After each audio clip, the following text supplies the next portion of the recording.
Don't embarrass me, my sister hissed into the phone, her voice sharp with that familiar edge of condescension I'd heard my entire life. Derek works for Nexara AI. They're worth billions. His colleagues will be at dinner tonight and I need you to just blend in. Can you do that for once? I sat in my apartment looking out at the San Francisco skyline, my coffee growing cold in my hand. Sure, Amanda. I can blend in. Good. And please, for the love of God, don't talk about your startup thing. Nobody wants to hear about another failed tech venture. Derek's colleagues are actual professionals. I said nothing. What was there to say? Amanda had been my older sister for 32 years, and in all that time she'd never once asked what I actually did for a living. She'd decided my story when I was 23 and working out of a garage, and that story had never updated in her mind, no matter how many times I'd tried to tell her otherwise. Maya? Are you listening? I'm listening. 7 o'clock at Prospect. I'll be there. And wear something nice. Not those jeans you always wear. Derek's VP of Product Development. His boss might even show up. These people matter. The call ended. I looked down at my phone, then at my laptop where 3 acquisition offers sat in my inbox, each one north of $800 million. I'd been fielding calls from Goldman Sachs all week about our IPO timeline. Tomorrow I had a meeting with our lead investors about expanding into the European market, a move that would push our valuation past $2 billion. But to Amanda I was still the family disappointment playing with computers in a garage. I arrived at Prospect at 6:55 p.m. deliberately early. The restaurant was the kind of place where tech money met old money, where deals got made over Wagyu and wine that cost more per bottle than most people's monthly rent. I'd eaten here 24 times, usually with investors or board members. Tonight I was here as Amanda's charity case of a little sister. She spotted me immediately, her face doing that thing it always did. A quick scan of my outfit, a microscopic frown, a resigned sigh. I'd worn black slacks and a silk blouse, but clearly it wasn't enough. You're here, she said, kissing the air beside my cheek. Derek's running a few minutes late. Big meeting. You understand. Of course. We sat at a table for 6. Amanda's hands were nervous, adjusting her napkin, checking her phone, reapplying lipstick. I recognized the anxiety. She'd always cared desperately about what people thought, about her position in whatever social hierarchy she'd constructed in her mind. So, she said, not quite meeting my eyes, how's the job search going? I'm not looking for a job. Right. Your startup. How's that going? Still just you and a couple of guys in a garage. I took a sip of water. Something like that. You know, it's not too late to get a real job. Derek says Nexara is always hiring. Maybe something in marketing or operations. Entry level, but it's a foot in the door. That's kind of you to think of me. She leaned forward, lowering her voice. I'm serious, Maya. You're 30 years old. You can't keep playing entrepreneur forever. Mom and Dad are worried sick. Before I could respond, Derek arrived with 3 colleagues. He was exactly what I'd expected. Confident bordering on arrogant, expensive suit, handshake that lasted 2 seconds too long. His colleagues were similar. Successful, self-assured, eager to talk about Nexara's latest product launch. Everyone, Amanda said, her voice bright with pride. This is my sister, Maya. Nice to meet you, I said, shaking hands. Maya's between things right now, Amanda continued, and I watched her weave the narrative she needed. Figuring out her next move. But I keep telling her, Nexara's always hiring. The colleagues smiled politely. Derek launched into a story about their latest AI model, how they'd secured a contract with 3 Fortune 500 companies, how the company was on track to hit $1 billion in revenue next year. We're revolutionizing enterprise AI, he said, and I could hear the talking points he'd memorized. Our CEO is brilliant. She's taking us public next year. This is the ground floor of something massive. That sounds exciting, I said. Throughout dinner I listened. Derek talked about quarterly targets and product roadmaps. His colleagues discussed the competitive landscape, how they were beating out smaller startups, how the market was consolidating, how only the big players would survive. These tiny companies, one of them said, laughing, they think they can compete. It's cute, really. They don't understand enterprise sales. They don't have the infrastructure. Amanda glanced at me nervously and I knew what she was thinking, that I was one of those cute, doomed startups. I smiled and asked intelligent questions. playing the part she needed me to play. Derek's phone buzzed during dessert. He glanced at it and his face shifted into something more serious. That's the CEO. Board meeting's been moved to Monday morning, 9 a.m. sharp. All executives required. On a Monday? One of his colleagues groaned. She doesn't mess around. If she calls a meeting, it's important. Derek turned to Amanda, squeezing her hand. Babe, I might need to prep all day Sunday. Of course, Amanda said. Whatever you need. As dinner wound down, Amanda walked me to the valet stand. Thank you for coming, she said. And for not, Not what? Not making it weird. Derek's colleagues are important. His career is really taking off. She paused. I know you don't understand this world, but appearances matter. The people you associate with, the impression you make, it all matters. I looked at my sister, really looked at her. She was 2 years older, but sometimes the gap felt like decades. I'm happy for you, Amanda. Derek seems nice. He is. He's going places. VP now, but his boss loves him. Could be C-suite in 2 years. She lowered her voice. That's the kind of stability you should want, Maya. Not this startup lottery ticket nonsense. The valet brought my car, a Tesla Model S, 3 years old, paid in cash. Amanda didn't comment on it. He never did. I think she'd convinced herself it was leased or that I'd gotten some kind of deal. See you at Mom and Dad's next week? She asked. I'll be there.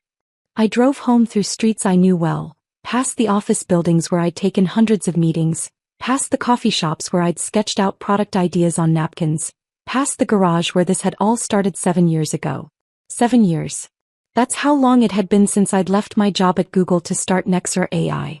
Yes, Nexara. The same company Derek worked for. The same company Amanda thought was too prestigious for her disappointment of a sister to even understand. I'd founded it with 2 MIT classmates when I was 23. We'd bootstrapped for 8 months, living on ramen and determination, before landing our first angel investment. Then a seed round. Then Series A, B, C. We'd grown from 3 people to 800. We'd gone from one product to a full enterprise suite.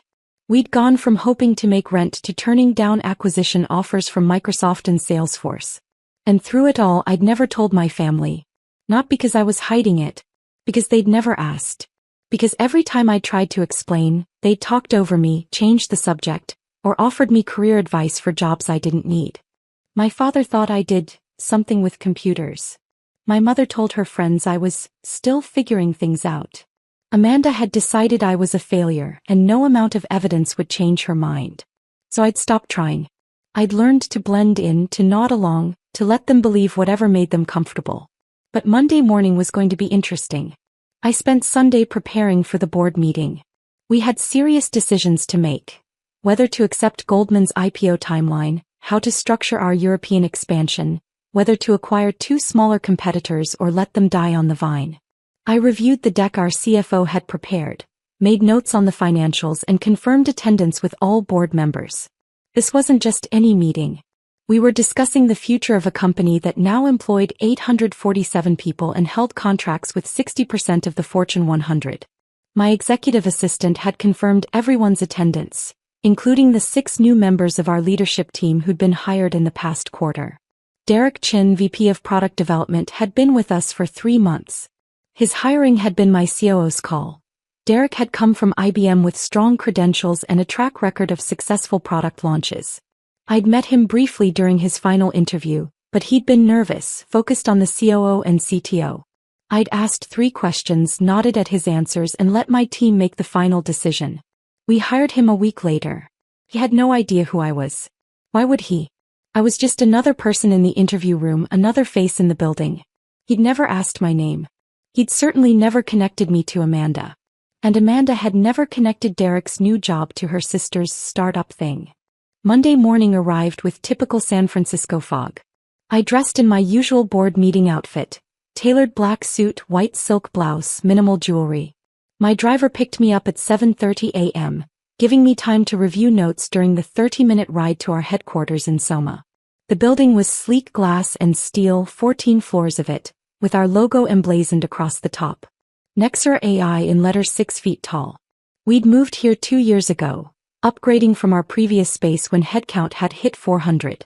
I took my private elevator to the 14th floor, where the executive offices and main boardroom were located. My assistant Jennifer was already at her desk. "Morning, Maya. Coffee's ready. The board's arriving at 8:45. Full attendance confirmed. Including the new executives?" "All 6 confirmed." Derek Chin asked if he should prepare anything. I told him just to review the product roadmap slides. "Perfect. Thanks, Jennifer." I settled into my office, which occupied the northwest corner with views of the Bay Bridge. The walls held my diplomas, BS and MS from MIT, MBA from Stanford. Several awards from industry organizations. A framed Forbes cover from 2 years ago, the 30 Under 30 Revolutionizing AI. And photographs from our company's history. The original garage, our first office, the Series B celebration, the ribbon cutting for this building. At 8:50 a.m. I walked to the boardroom. Our board members were settling in. 2 venture capital partners who'd led our Series B, our CFO, our CTO, our general counsel, and 3 independent board members with expertise in enterprise software. The new executives sat together at one end of the long table looking nervous. This was their first board meeting, their first real exposure to how decisions got made at this level. Derek was among them, talking quietly with our VP of sales. He wore a sharp navy suit and looked confident, though I could see the slight tension in his shoulders. I took my seat at the head of the table. Jennifer dimmed the lights slightly and pulled up the presentation on the large screen. "Good morning, everyone," I said. "Let's get started." I watched Derek's face as I spoke. Watched the exact moment he realized who I was. His eyes went wide. His mouth opened slightly. The color drained from his face. Our CTO Marcus leaned over and whispered something to him. I couldn't hear it, but I could imagine. "That's our CEO Maya Chen." Derek's hands gripped the armrests of his chair. He looked like he might be sick. I continued with the meeting agenda, professional and focused. "We're here to discuss 3 major items: the IPO timeline, European expansion, and potential acquisitions. Let's start with the financials." Our CFO Patricia walked through the numbers. Revenue was up 340% year-over-year. We were profitable in 3 of our 4 divisions. Our cash reserves were strong. Goldman Sachs was projecting an IPO valuation between $2.10 and $2.4 billion. "We have a decision to make," Patricia said. "Go public in Q2, which is aggressive but captures market momentum, or wait until Q4, which gives us time to strengthen our enterprise division numbers." The board members discussed the options. I listened, asked questions, pushed back on assumptions. This was the work I loved. The strategic thinking, the calculated risk-taking, the building of something that mattered. Derek hadn't said a word. He sat frozen, staring at me like I was a ghost. We moved to the European expansion proposal. Our VP of International Sales presented the plan. Offices in London, Berlin, and Paris, with a target of 200 European clients within 18 months. "The investment is significant," I said, studying the numbers. €47 million over 2 years. "Marcus, is our technology ready for EU data compliance requirements?" "We've been working on GDPR compliance for 6 months, our CTO replied. "We're ready." "Then I'm in favor." Board. 6 hands went up. The motion carried. Finally, we discussed acquisitions. 2 smaller AI companies were struggling, both with technology that complemented ours.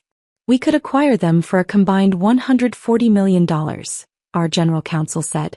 Or we could wait for them to fail and hire their engineers for significantly less. "What's the ethical play?" I asked. The room went quiet. This was something I'd learned from my mentor at Google. Profit mattered, but so did how you made it. "The ethical play is to acquire them," Patricia said slowly. "Keep their teams intact, preserve their technology, honor their vision. Even if it costs more. Then that's what we do. Draft the offers. Be generous with the founders. They built something valuable even if the market didn't cooperate." The meeting continued for another hour. We discussed product roadmaps, competitive threats, talent acquisition. Derek's team presented updates on the new AI model they'd been developing. It was solid work, I noted. He might be personally disastrous, but he wasn't incompetent. As the meeting ended, people gathered their materials and headed out. The new executives clustered together, clearly overwhelmed by their first board meeting. Derek approached me slowly like he was walking toward a firing squad. "Miss Chin," he said, his voice barely steady. I didn't realize that I was the CEO? I kept my voice neutral. Most people don't unless they read tech news. You've been doing good work, Derek. The new model launch is ahead of schedule. Thank you. He swallowed hard. I met your sister. Amanda. I know. She's mentioned you. She never said. She told me you were between jobs, figuring things out. I smiled slightly. Amanda has her own narrative. I don't correct her. But you founded this company. You built all of this. With a lot of help. We're a team here. He looked like he wanted to say more, but Marcus called him over to discuss the product roadmap. Derek glanced back at me once, then walked away, his shoulders slumped. I returned to my office and pulled out my phone. 15 missed calls from a number I recognized. Amanda's cell. There were also 12 text messages. Call me now. Maya, what the hell? Derek said you're the CEO of Nexara? Why didn't you tell me? Mom and Dad are going to freak out. This is so embarrassing. You made me look like an idiot. How could you let me talk about Derek's job when you own the company? Everyone at dinner is going to think I'm insane. Answer your phone. I can't believe you did this to me. Call me immediately. I set the phone down and looked out at the city. Somewhere out there, Amanda was having a meltdown. Derek was probably reconsidering his engagement. My parents would hear about this soon if they hadn't already. And I felt nothing. No satisfaction. No anger. Just a quiet, distant sadness. Jennifer knocked on my door. Your 11 a.m. is here. The Goldman Sachs team. Thanks. I'll be right there. I stood up, straightened my jacket, and prepared for the next meeting. There was work to do. An IPO to plan. A company to build. Hundreds of employees counting on us to make the right decisions. My phone buzzed again. Amanda calling for the 16th time. I turned it off and went to meet with Goldman Sachs. The rest of Monday was a blur of meetings. Goldman's team was eager, almost pushy, about accelerating our IPO timeline. They saw a window in the market. Tech stocks were hot, AI was the next big thing, and our numbers were exceptional. Q2 is aggressive but achievable, their lead banker said. Your story is compelling. Female founder, MIT background, built this from nothing. Investors will eat it up. I don't want to sell a story, I replied. I want to sell a sustainable business. It's the same thing in the market's eyes. We debated valuations, timing, risk factors. By the time they left at 4 p.m., I had a headache forming behind my eyes. Jennifer appeared in my doorway. You have 17 calls from your sister. And your mother called the main line 3 times. She said, and I quote, "Tell Maya that family is more important than some meeting." I rubbed my temples. What did you tell her? That you were in meetings with Goldman Sachs regarding our IPO and would call her when available. And her response? She asked what an IPO was. I explained. Then she got quiet and hung up. I almost smiled. Thanks, Jennifer. Also, Derek Chin requested a meeting with you. He seemed distressed. Tomorrow. Put him down for 2 p.m. That evening, I drove to my apartment in Pacific Heights, a 2-bedroom place I'd bought 3 years ago when the company's Series C had closed. It was nice but not ostentatious. The kind of place a successful professional might own, not a CEO about to take a company public. I poured a glass of wine and finally turned on my phone. 43 missed calls. 37 text messages. 6 voicemails. I started with the voicemails. The first was Amanda, her voice high and strained. Maya, what the actual hell? Derek came home and said you're the CEO? CEO of his company. How is that even possible? Call me back right now. The second was my mother. Maya, Amanda just told us you run some computer company? Is this true? Why wouldn't you tell us? Your father wants to know if this is some kind of joke. The third was Amanda again, crying. You let me introduce you as between jobs. You let Derek talk about his important job. Everyone thinks I'm a complete idiot. How could you do this to me? The fourth was my father. Maya, your mother and I are very confused. Amanda says you're quite successful, but we don't understand why you've been lying to us. Please call us and explain what's going on. The fifth was Derek, his voice carefully controlled. Miss Chin, this is Derek. I wanted to apologize for for anything inappropriate I may have said at dinner Friday. I had no idea about your relationship to Amanda or your position at the company. I hope this won't affect my employment. Please call me.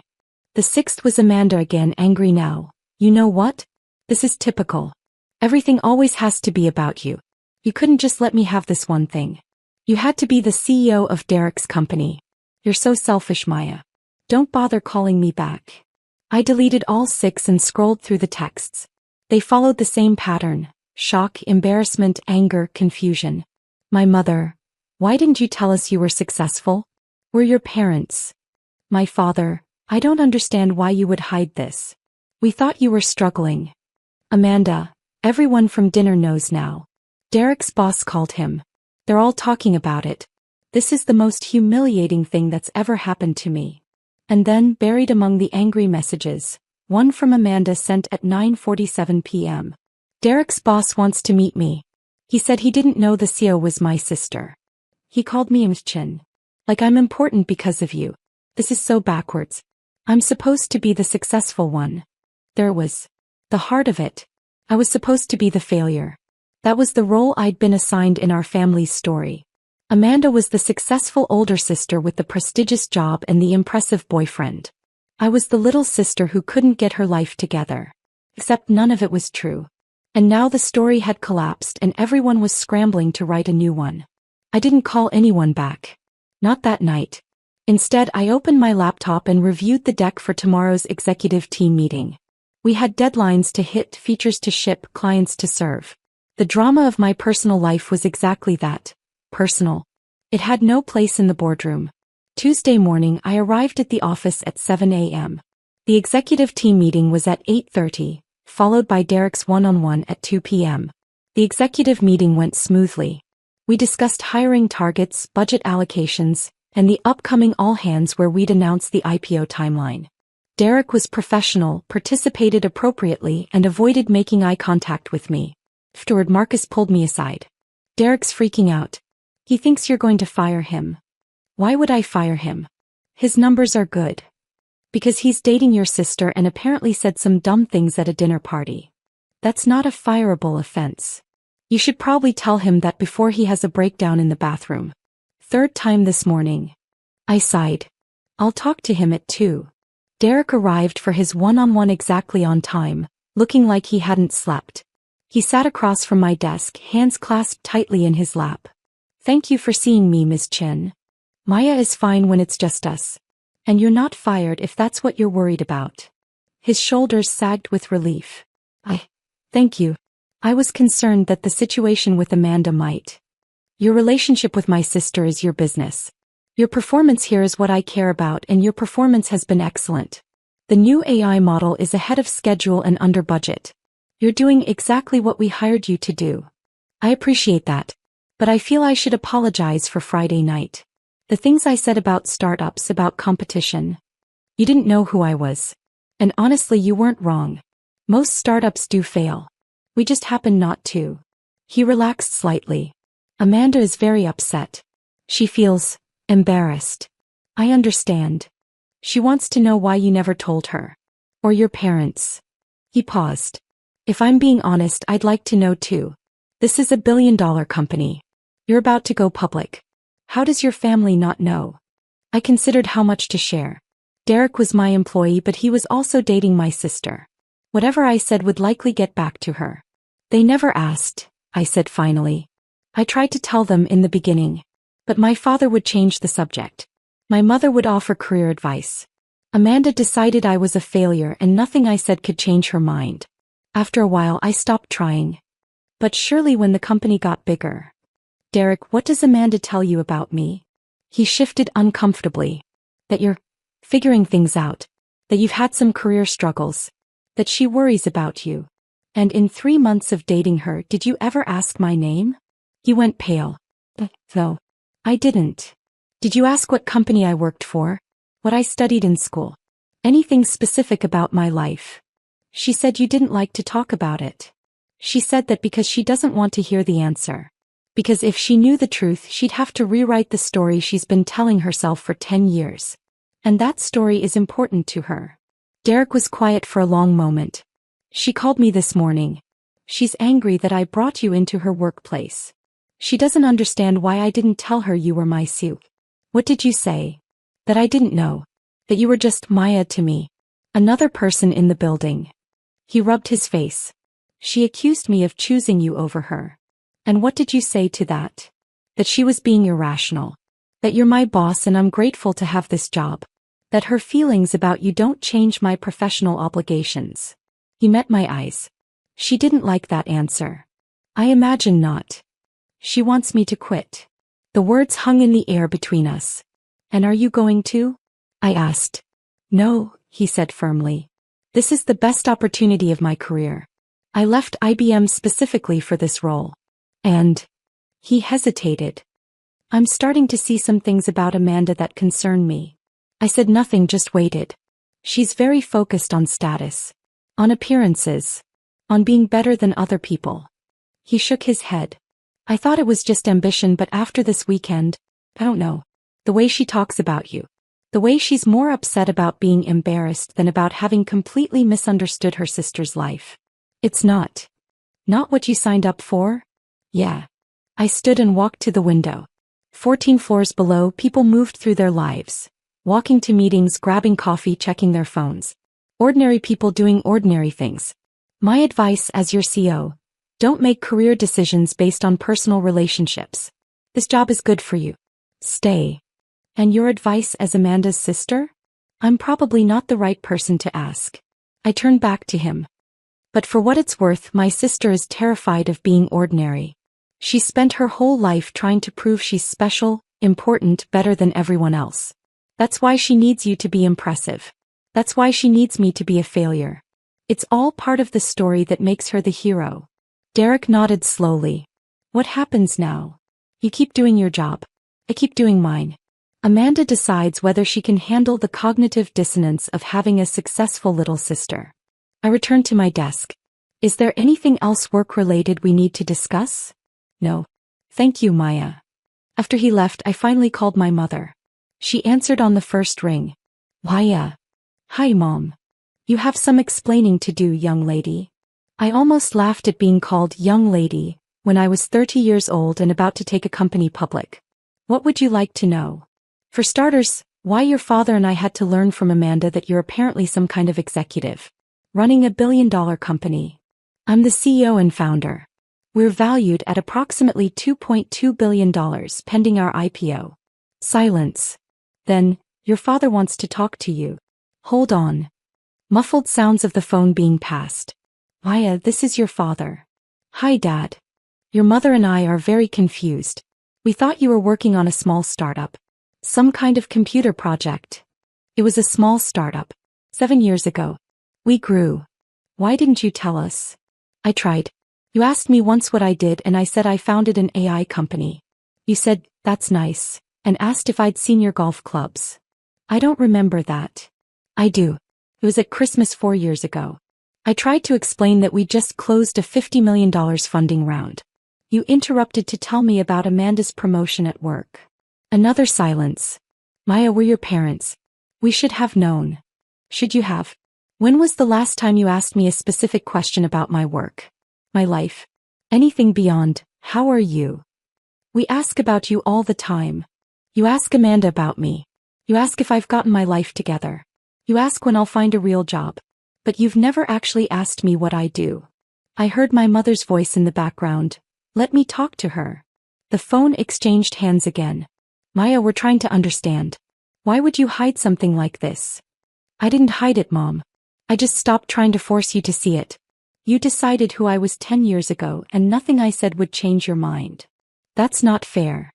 Isn't it? When was the last time you introduced me to someone without apologizing for me first? Without saying I'm still figuring things out, or going through a phase? We were trying to be supportive. Were you? Or were you trying to maintain the story where Amanda is the successful one and I'm the struggling one? Has that story made sense to you? It was comfortable. My mother's voice went cold. You're being very cruel right now. I'm being honest. There's a difference. Amanda is devastated. She says you humiliated her in front of Derek's colleagues. I sat at a dinner and listened to Derek talk about his job. At a company I founded. While Amanda introduced me as between jobs. How exactly did I humiliate her? You should have told her who you were.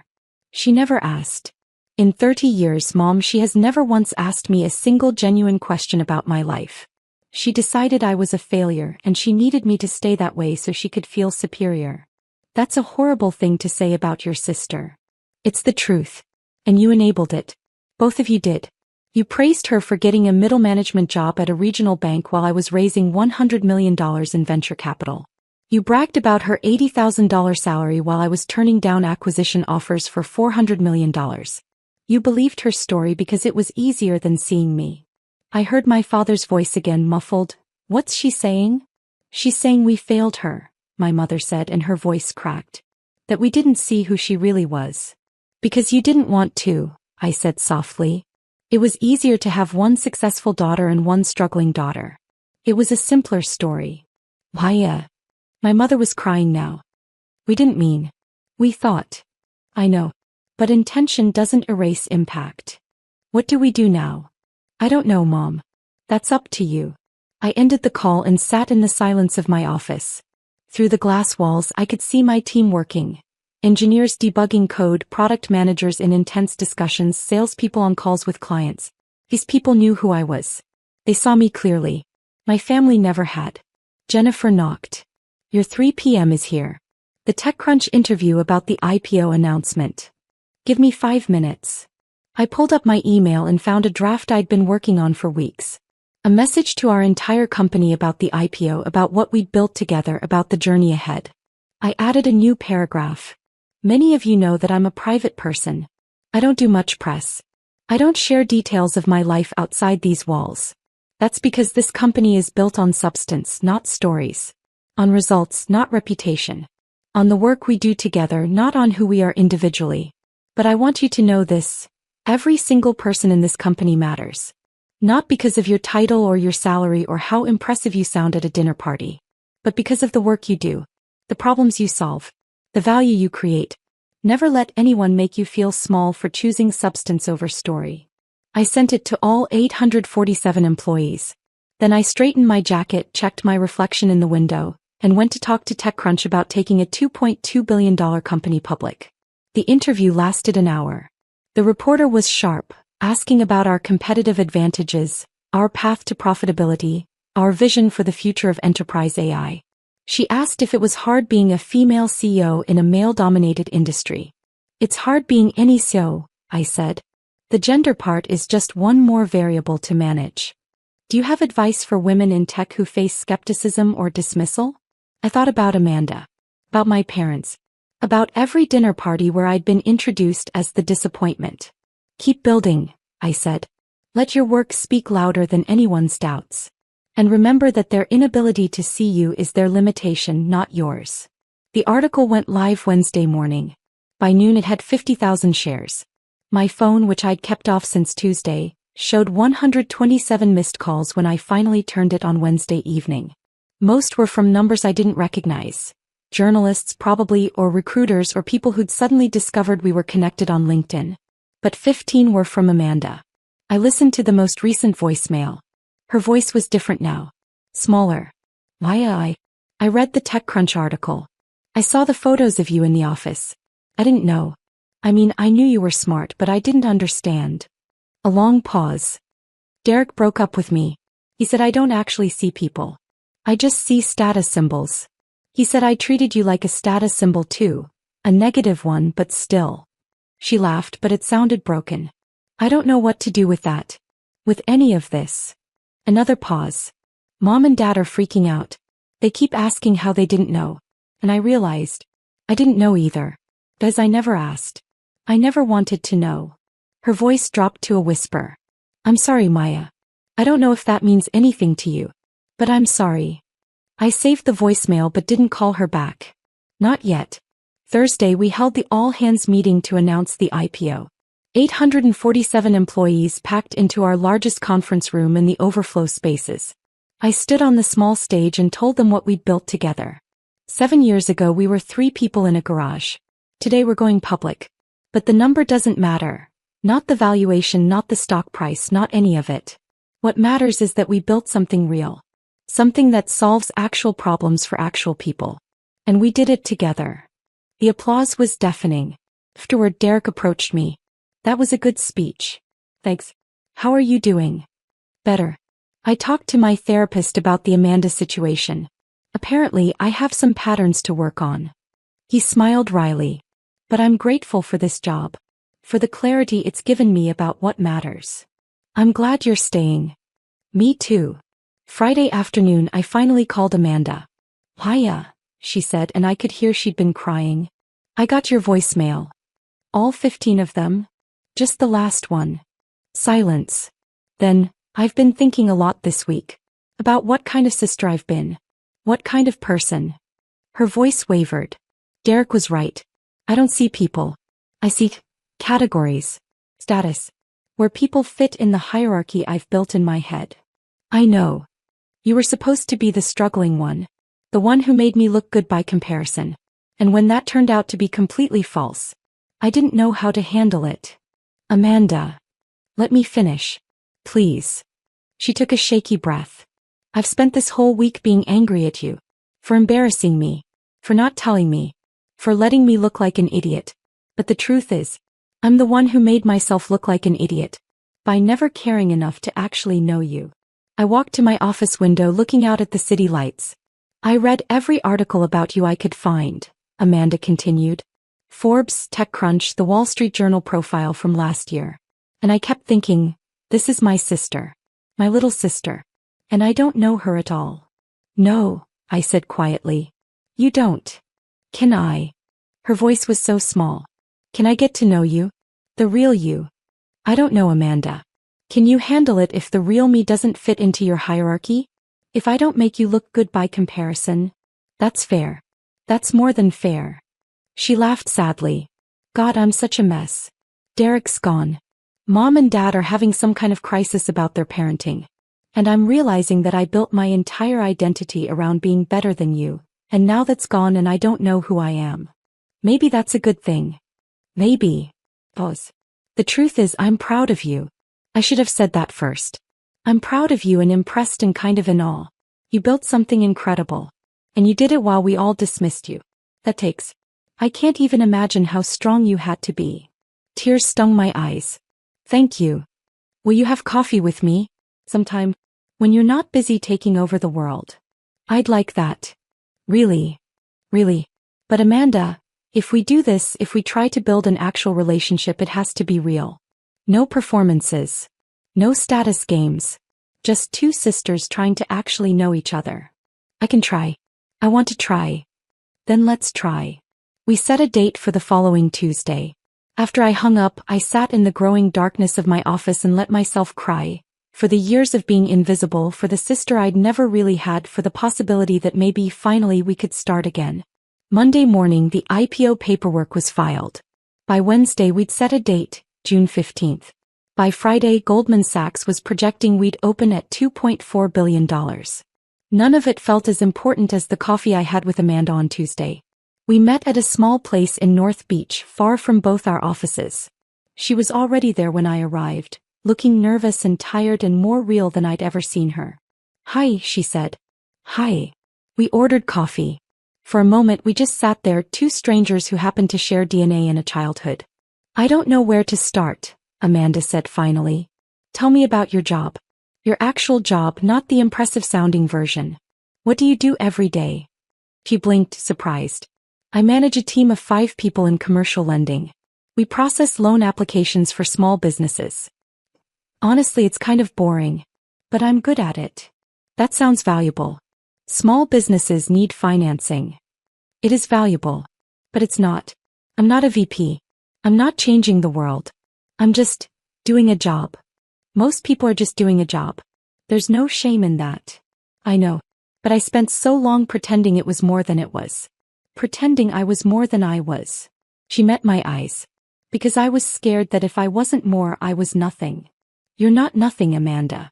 You never were. Then why did I need you to be less? Why did I need you to fail? Because you learned that love is conditional. That our parents' approval depends on achievement. That you have to earn your place in the family hierarchy. I stirred my coffee. We both learned that. I just responded differently. How? How did you keep building when everyone around you said you'd fail? I found people who saw me. My co-founders. Our early investors. The team we built. They saw me clearly, so it mattered less that you didn't. Amanda's eyes filled with tears. I want to see you clearly. I want to be someone who sees people clearly. Then start by seeing yourself clearly. Not the version you think you should be. The actual person you are. We talked for 2 hours. About her real job and my real job. About her breakup with Derek and what she'd learned from it. About our parents and the ways they'd failed us both.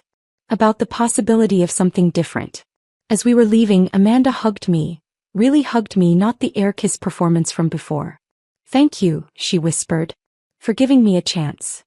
Thank you for asking for one. June 15th arrived warm and clear.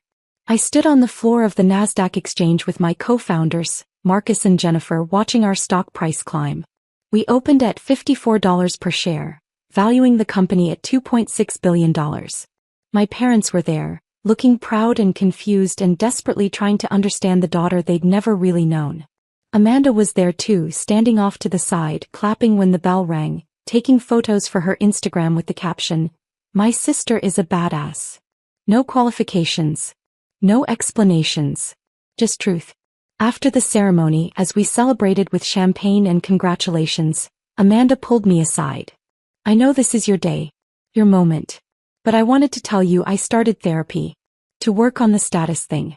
The comparison thing. All of it. I'm proud of you for that. And I'm proud of you for this. She gestured at the celebration around us. For all of this. For building something real while I was busy building something fake. Your life isn't fake, Amanda. It's just been hiding behind a story. Well, I'm done with that story. I want a real one. He smiled and it was genuine. Starting with having a sister who actually knows me. And who I actually know. I'd like that. We stood together and watched the stock ticker, two sisters finally seeing each other clearly. The company continued to grow. We expanded into Europe, acquired those 2 startups, launched 3 new products. By the end of the year we employed over 1,000 people. But the thing I was most proud of wasn't the stock price or the revenue or the awards. It was the coffee dates with Amanda every Tuesday. The phone calls with my parents where they asked real questions and listened to real answers. The slow, difficult work of building actual relationships instead of performed ones. Derek stayed at the company and ended up being one of our best executives. He started dating someone from our legal team. Someone who saw him clearly and liked what she saw. Me. I kept building. Kept leading. Kept choosing substance over story. Because at the end of the day that's all any of us can do. Build something real. See people clearly. Let ourselves be seen. The rest is just noise.